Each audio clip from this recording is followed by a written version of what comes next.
Turkey is in the news right now, and in a big way. And my next guests are intimately acquainted with the land as well as its government. They were Christian missionaries in Turkey for 23 years until Andrew was unjustly imprisoned for 2 years. It took the personal intervention of President Donald Trump to get them freed. Their harrowing story is in this new book called God's Hostage. Would you please welcome Andrew and Noreen Brunson. So nice to have you guys here. I want to first of all tell you that you have no idea how thrilled I am to have you here because I prayed for both of you. Let's start with, how did you end up in a Turkish prison? I mean, it wasn't the scene of Midnight Express from the 70s. What happened? I think that they said they were going to deport us, and that surprised us, but we knew that it could happen. But when they kept me, we were together for 13 days in a detention center. Then they kept me for 2 years. Obviously, that was not normal, and what they did at the beginning, I think it was they held me to make an example of me. They wanted to intimidate other missionaries, have them self-deport, and also intimidate local Christian believers. The idea, if we can do this to an American, we can do this to anybody. So, Noreen, during this time, you're separated from your husband after 13 days. What could you find out about what was happening to him, where he was he okay? Were you getting any decent information? So it was really difficult. They moved him actually the night. They released me and they moved him that night. And this had been our fear, that we'd be separated and that, for example, now I wouldn't know where he is.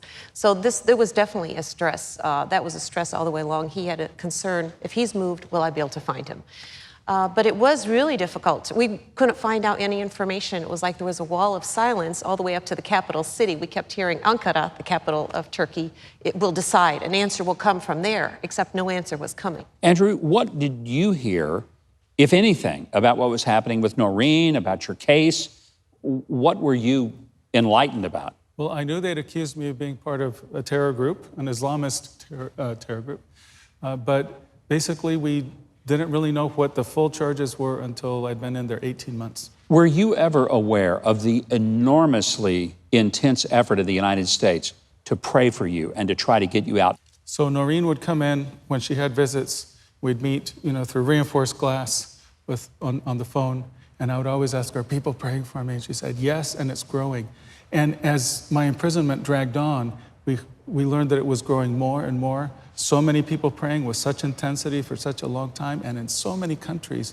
And I came to see that my time in prison was, I know that there was a whole political intrigue going on, and that's one story, but the other story was God's story. I think that He put me on assignment to be in that prison, to raise up all of this prayer around the world for Turkey. Now, it's interesting that this finally came to the attention of the President of the United States, who personally took it to the President of Turkey and said, "I want Andrew Brunson out of prison." I mean, you didn't know it at the time, but looking back and maybe seeing videotape of the president call you by name and say, "We're going to get Pastor Brunson out, Andrew Brunson, get him out of this Turkish prison," is that just overwhelming to you that it was reaching to that level? Well, it started in May of 2017. There was a summit between President Trump and President Erdogan of Turkey, and he asked for my release 3 times. And the really scary thing is they kept me for 17 more months. And I thought, this has gone as high as it can. The president is speaking about this. And it seemed so hopeless when the Turks would not respond. But he took unprecedented actions to secure my release. And it's really amazing. And I believe it's all of this prayer that was pouring in that put me on his heart. I find it interesting that here you are, again, living a fairly obscure kind of ministry in Turkey, and all of a sudden, you're the focus of international attention, and 2 presidents of rather large countries are battling over you, and our president put economic sanctions on Turkey that cripple their economy over you. Over you. It's pretty amazing. It was surreal. And he finally, the president of Turkey, said, "Okay, I'm going to let you go." You get out, and you end up going from there. Within a couple of days, you're sitting in the Oval Office of the White House talking to the president. Actually, I was convicted in my final court session. They convicted me of terrorism, and then they gave me a prison sentence, and then they released me suddenly. We're dashing to the airport to get on an Air Force plane, hoping that we can get there before they change their minds. So within 24 hours from being convicted as a terrorist to the White House. Oh, it's a God 24 thing. hours. Only God could do that. You know? Thank God. Prayers of a lot of people were answered. And I'm convinced that it was prayer that opened the heart of the president of Turkey and caused him to realize this is not going to get better for me, and that our president, President Trump, put the pressure. Noreen, when you first saw your husband, a freed man, and you were on that Air Force plane, was there a moment at which it finally sunk in? We're getting out of here. When we left airspace, Turkish airspace. So I was watching on the screen, you know, it shows that, and instead of leaving Turkish airspace and going over to Greece, they went up the whole coast, and I'm just waiting for us to leave.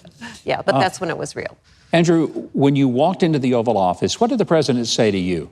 Well, he greeted us very warmly. I think he has a big heart on this issue, rescuing people, and he'd been so involved for me.